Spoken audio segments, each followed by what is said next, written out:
Bueno, estamos ahora en el 11º capítulo, capítulo 11, que recuerdo una vez más, el padre Leonardo Castellani los va clasificando de acuerdo a las visiones, es decir, que sería la octava visión, que es la de los dos testigos.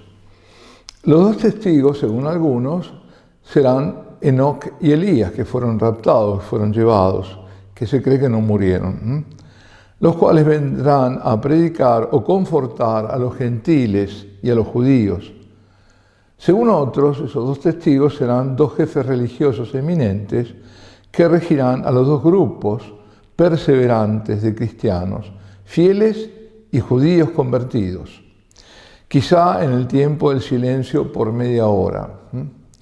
Esta segunda opinión adopta más o menos el teólogo ruso Vladimir Soloyev en el tercero de sus egregios diálogos del año 1900. Él justo muere en ese año, además, muy joven, ¿no?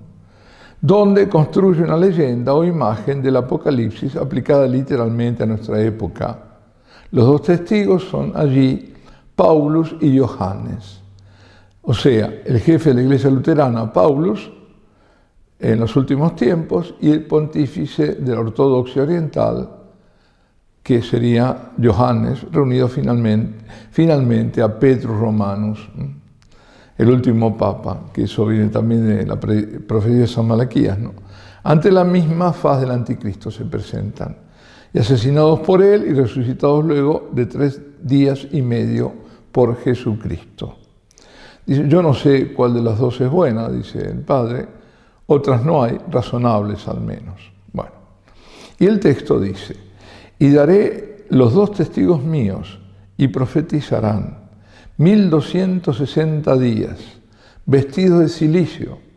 Estos son los dos olivos y los dos candelabros de pie ante el Señor de la tierra. Y si alguien quisiere dañarlos, fuego brotará de sus bocas y devorará a sus enemigos. Y si alguien quisiera dañarlos, así debe morir. Estos tienen la potestad de trancar el cielo que no llueva, como Elías, ¿no?, durante los días de su profetizar. Y estos tienen la potestad sobre las aguas de volver la sangre, como Moisés, y golpear la tierra en toda plaga cualquiera quisieran. Estos milagros, dice, punitorios, tienen un sentido simbólico y moral, no literal, pues manifiestamente aluden a las 7 plagas de que hablará el profeta en la visión 15. Las redomas de la ira de Dios y las copas, ¿no? Redomas. Recordemos, ¿no?, para él tubas también son trompetas, trombas, es lo mismo. Fialas, redomas son las copas, Las redomas de la ira de Dios sobre los malvados, la copa de la ira, colma, suscitadas por la sangre y las oraciones de los santos.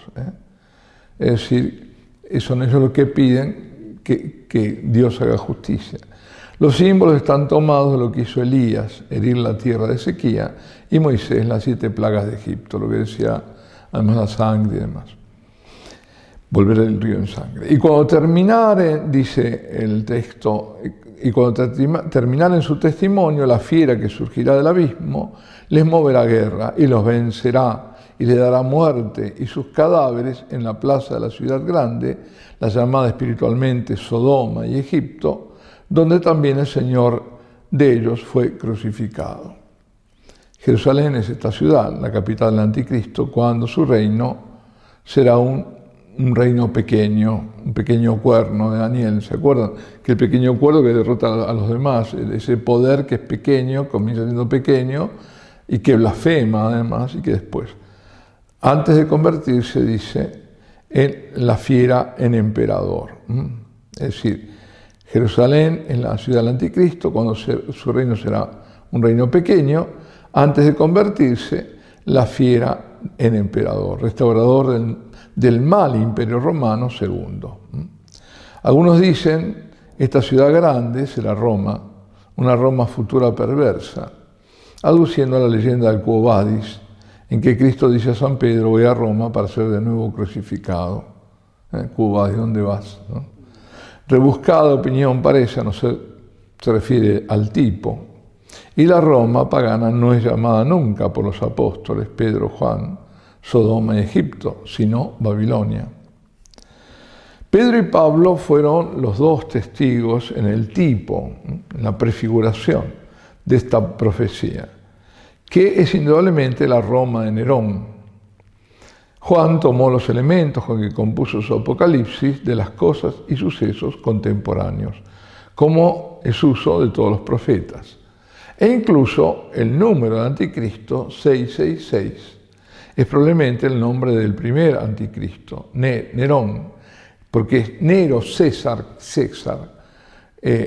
con las letras hebreas, en hebreo, como cada letra responde un número, como en los romanos cada letra responde un número, no tenían la numeración que vino después, creo que en el siglo IX, ¿no? Con los árabes, tenían solo letras. Y bueno, esas letras, si uno pone Nero, César y suma, da 666, porque cada letra es un número, ¿no? Muy bien. Y verán, dice el texto, los de toda tribu y pueblos y lenguas y razas, los cadáveres de ellos por 3 días y medio, de los dos testigos, ¿no? Y no dejarán los cadáveres de ellos ser puestos en sepulcros. Y los habitantes de la tierra se gozarán y felicitarán y mandarán dádivas mutuas, porque estos dos profetas molestaron a los habitantes de la tierra. Es decir, es tan grande el pecado que estos eran un incordio, los molestaba, los fastidiaba, constantemente mostrándoles cuáles son sus pecados. Entonces hacen fiesta. La visión alude pues a la persecución universal y la última apostasía, molestada por el testimonio a Cristo de los dos santos. Parece este universal regocijo es menester que exista el periodismo, porque es el que difunde, ¿no? Los medios, diríamos ahora, todos los medios, él está en el año 60, pero ahora son estos medios. Y a propósito del periodismo, muchas extravagancias ha suscitado esta oscura visión de los dos testigos. El abad Gioacchino de Fiori vio en ello la fundación de una orden contemplativa. Los fraticelli medievales, las dos órdenes mendicantes, la franciscana y la dominica, o bien vieron ello, o las dos ramas de los franciscanos. Alcázar, el Nuevo y Viejo Testamento. Bossuet, las fuerzas colectivas del cristianismo. En cuanto a los alegoristas, como el padre Aló, se desparraman como inundación. Es toda la iglesia junta, de donde Jerusalén es todo el mundo, y la fila del abismo es el imperio romano, y la resurrección de los dos testigos es la resurrección universal. Así cualquiera interpreta, es pintar como querer, ¿no? Como se quiere. El alegorismo contemporáneo no es exégesis, sino fantasía, y evacúa la profecía de dentro de la Escritura, convirtiéndola en mala poesía, propia de este tiempo de crisis de la fe y de la poesía. Y dice luego el texto, y oyeron una voz grande del cielo diciendo, ascended aquí. Y ascendieron al cielo en una nube y los vieron sus enemigos, y en aquella hora sucedió un terremoto grande, y cayó de la ciudad 1/10, y murieron en el terremoto nombres de gente 7.000, y los restantes se espantaron y dieron gloria a Dios. El segundo guay pasó, es decir, el segundo ay, y el tercero viene pronto. Fueron llevados, ¿no? O bien sucederá esto literalmente, o bien es un símbolo del triunfo moral de los santos mártires. Lo que vieron los paganos de Roma después del martirio de Pedro y Pablo fueron los milagros que obraron sus cuerpos y su canonización por la Iglesia, no menos que su pujante propagación entre ellos mismos. Dieron gloria a Dios.